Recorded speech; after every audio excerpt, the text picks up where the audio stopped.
Tout récemment, vous avez vu lors de l'installation de son nouveau gouvernement, il a même mis en place un ministère chargé de l'emploi des jeunes.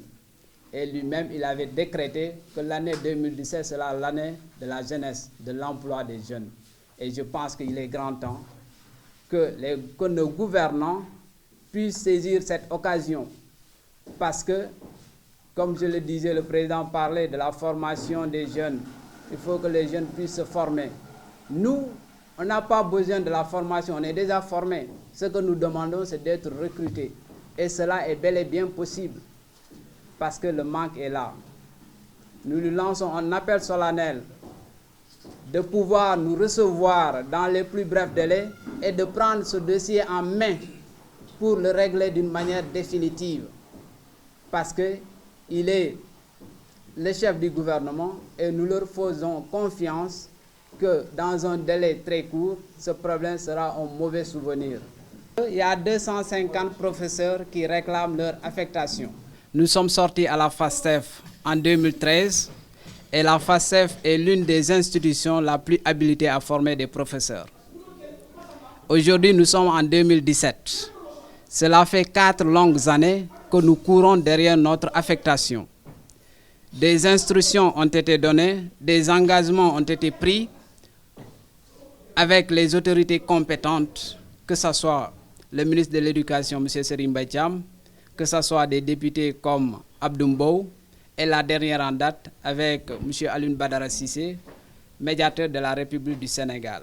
Mais malheureusement, tous ces engagements ne sont pas matérialisés intégralement. Pire encore, en 2014-2015, un nombre a été recruté parmi nous, plus précisément 368 professeurs. Il reste 250 professeurs laissés en rade, traînés dans la boue, qui réclament aujourd'hui leur affectation. Parce que nous jugeons cela injuste et discriminatoire, parce qu'on ne peut pas comprendre des personnes ayant fait la même formation, ayant le même diplôme, sortis à la même école, qu'on puisse affecter un nombre et laisser un autre nombre. C'est une injustice notoire qui ne dit pas son nom. Ça ne suffit pas de brandir des mots seulement, il faut passer à l'acte. Je vous ai dit qu'il y a eu des rencontres, il y a eu des négociations, mais ces négociations, ces rencontres ne sont pas matérialisées sur le terrain.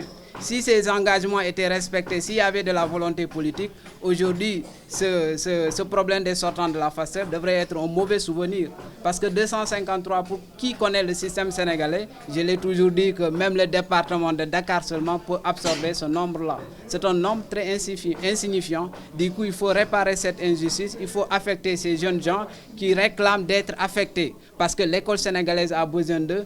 Les parents veulent voir ces jeunes professeurs entrer dans les classes pour tenir de bons enseignements. Parce que sinon, ce sont les élèves qui vont déserter les salles de classe. Alors que le Sénégal va être parmi les pays les pays émergents.